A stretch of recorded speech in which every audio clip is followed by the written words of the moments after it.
Hello everybody. Iran ने खुलकर चुनौती दी है इजराइल को। दोस्तों, जो विजुअल सामने आए हैं ईरान से, ऐसा शायद ही कभी देखने को मिला है। ईरान काफ़ी फ्यूरियस हो गया है। यहाँ ईरान के सुप्रीम लीडर अली खेमनेई ने AK-47 लेकर इजराइल को चुनौती दी है और कहा है कि Israel will not survive long.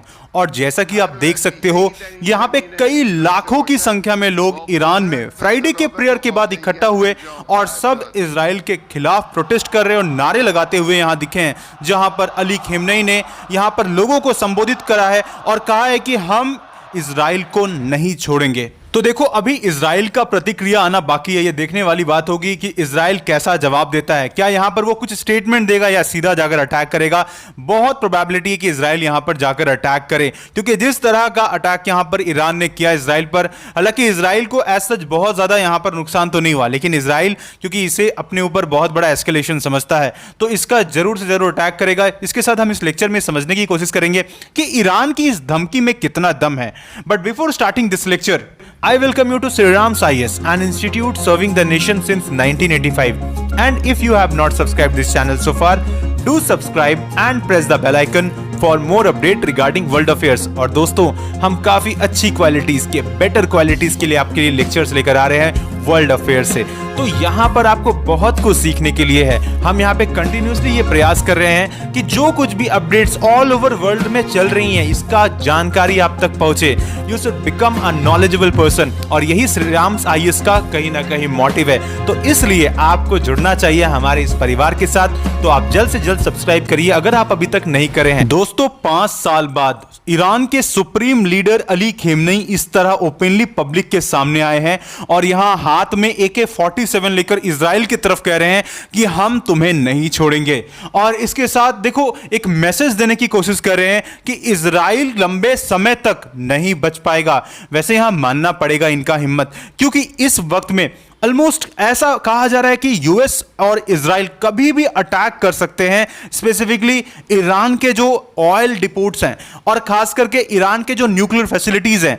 Even Donald Trump ने खुल के इस चीज को कहा है कि जाके ईरान के जो न्यूक्लियर जो फैसिलिटीज है, जहां पर वो अभी प्रोजेक्ट चला रहे हैं, उस पर जाकर अटैक करो जल्दी से। इस तरह की चीजें सामने आ रही हैं और ऐसे वक्त में इतना हिम्मत दिखाकर, जहां पर ऐसा कहा जा रहा है कि कई लाखों की संख्या में लोग यहां पर इकट्ठा हुए थे, स्पेसिफिकली जो फ्राइडे की नमाज होती है उसके बाद यहां पर सपोर्ट कर रहे हैं और खास करके यहां पर नारा लगा रहे हैं, यहां पर प्रोटेस्ट कर रहे हैं इजराइल के खिलाफ। और यहां पर अली खेमनेई इनको संबोधित करते हुए इनको मोटिवेट कर रहे हैं। और इसके साथ यहां पर यह भी कहा है, एक मैसेज भी दिया है कि देखो, ईरान ने जो अटैक किया है, पिछले दिन जो अटैक किया है इजराइल पर, यह इनके पावर का एक कोना भी नहीं है।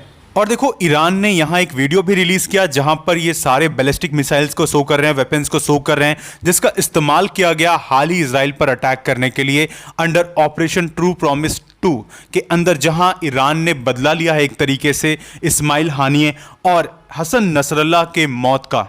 ना दोस्तों, अगर हम अज्यूम करें कि कल को अगर वॉर होता है इजराइल और ईरान के बीच में, एक ऑल आउट वॉर स्टार्ट हो जाता है, तो इस केस में कैसा सिनेरियो बनेगा? दोनों कंट्री का स्ट्रेंथ क्या है? अगर हम मिलिट्री स्ट्रेंथ के रेस्पेक्ट में बात करें तो ईरान के पास देखो जो पॉपुलेशन है, it is much larger than Israel.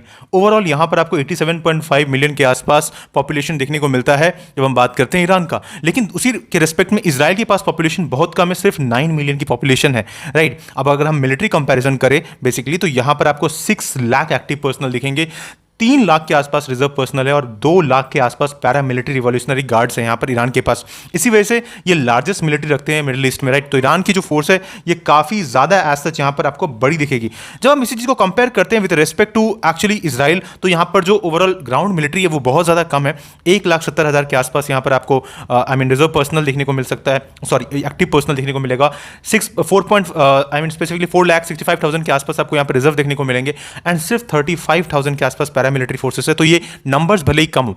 Now अब रियलिटी से ना ये काफी ज्यादा दूर है। इसका मैं रीजन बताता हूं, क्योंकि ईरान के साथ में इजराइल का कोई बॉर्डर नहीं अटैच्ड है, राइट। यहां पर आपका काफी ज्यादा डिस्टेंस है, करीब 2000 आप ऐसे समझ लो कि किलोमीटर का डिस्टेंस है। यहां पर बीच में इराक है, सीरिया है, इस तरफ में नीचे जॉर्डन भी आपको मिल जाएगा।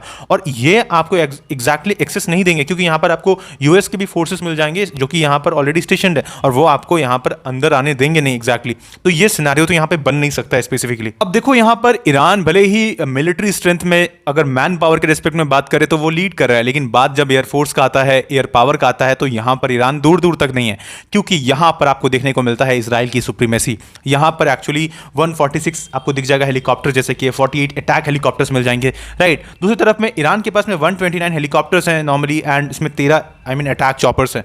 और देखो मेन यहां पर जो डिफरेंस आता है ना, वो स्पेसिफिकली जो फाइटर जेट्स है। यहां पर इजराइल के पास F-15, F-16, F-35 जैसे एकदम एडवांस्ड फाइटर जेट हैं, 5th जनरेशन वाले फाइटर जेट है, जो कि यूएस ने प्रोवाइड किया है। दूसरी तरफ जब हम देखते हैं आज के वक्त में ईरान के पास, तो वो F-4, F-5, F-7, F-14 fighter और कुछ Russian build Su-24, MiG-29 fighters हैं, जो दूर दूर तक कोई कंपैरिजन में नहीं आते जब बात आता है यहाँ पर ओवरऑल फाइटर जेट्स के रेस्पेक्ट में। तो यहाँ पर डेफिनेटली लीड करता है। और हालांकि देखो यहाँ पर जो इजराइल है, इसके पास देखो अनगिनत ड्रोन टेक्नोलॉजी है। यहाँ पर कोई मतलब मिसाल ही नहीं दे सकते आप। अभी इजराइल का जो पावर है वो सामने उसने दिखाया भी नहीं है एक्चुअली, ठीक है। अगर वो दिखाने में आ जाए तो फिर बहुत मुश्किल हो जाएगा। हालांकि यहाँ पर ईरान के पास में काफ़ी बड़े बड़े यहाँ पर डेफिनेटली मिसाइल है, बैलिस्टिक मिसाइल्स है, जैसे इमाद-1 है, राइट। फतह लाइक हाइपरसोनिक मिसाइल है यहाँ पर, जिसे इजराइल के खिलाफ पहली बार यहाँ इस्तेमाल भी किया गया स्पेसिफिकली ईरान के द्वारा। तो इस तरह की चीज़ें हैं, पावर है ईरान के पास में। लेकिन देखो यहाँ पर बात आ रहा है कि ओवरऑल जब क्वालिटी के रेस्पेक्ट में हम बात करते हैं, टेक्नोलॉजी के रेस्पेक्ट में बात करते हैं, तो आज इजराइल लीड कर रहा है उस फ्रंट में। तो यहाँ पर बहुत दूर दूर तक नहीं टिक पाएगा ओवरऑल ईरान, अगर हम बात करें तो। और देखो जब इन सब के बाद बात आती है इकोनॉमी की, तो आज ईरान में एक इकोनॉमिक क्राइसिस देखा जा सकता है। आज ईरान में इन्फ्लेशन अपने पीक पर है, इसके साथ में numbers of sanctions already imposed है ईरान के ऊपर। तो आज ईरान का हाल काफी सस्ता है। लेकिन इसी के कंपैरिजन में जब हम इजराइल को देखते हैं, तो वो एक इकोनॉमिक जायंट है। दूसरी तरफ में यूएस के साथ कंटिन्यूअस बैकिंग है, यहाँ पर यूएस कंटिन्यूअसली बैक करता है इजराइल को। तो इसलिए दूर दूर तक जब ये कंफ्लिक्ट होता है, तो ईरान कहीं नहीं टिक सकता। यहाँ पर इजराइल डेफिनेटली जीत जाएगा, डेफिनेटली यहां पर लॉन्ग टर्म में सस्टेन नहीं कर पाएगा ईरान। तो ये जो ओवरऑल पॉसिबिलिटीज हमने डिस्कस किया, ये फैक्ट के बेस पर है, राइट। और यही ट्रुथ है। तो यहां पर जो भी स्पेकुलेशन चल रही है कि अरे ये अटैक हो रहा है, ईरान इस तरह का कर देगा, या फिर बड़े बड़े स्टेटमेंट्स दिए जा रहे हैं, तो देखो इसका देखो डेफिनेटली एक बात तो है कि वॉर में कभी भी कुछ भी हो सकता है। यहां पर ऐसा नहीं है कि ईरान को हम बहुत ही वीक समझ रहे हैं, लेकिन ओवरऑल जब 1-to-1 कंपैरिजन करते हैं, तो डेफिनेटली इजराइल यहां पर लीड कर रहा है विद रिस्पेक्ट टू ईरान। तो ये कहीं ना कहीं पॉसिबिलिटी है यहां पर।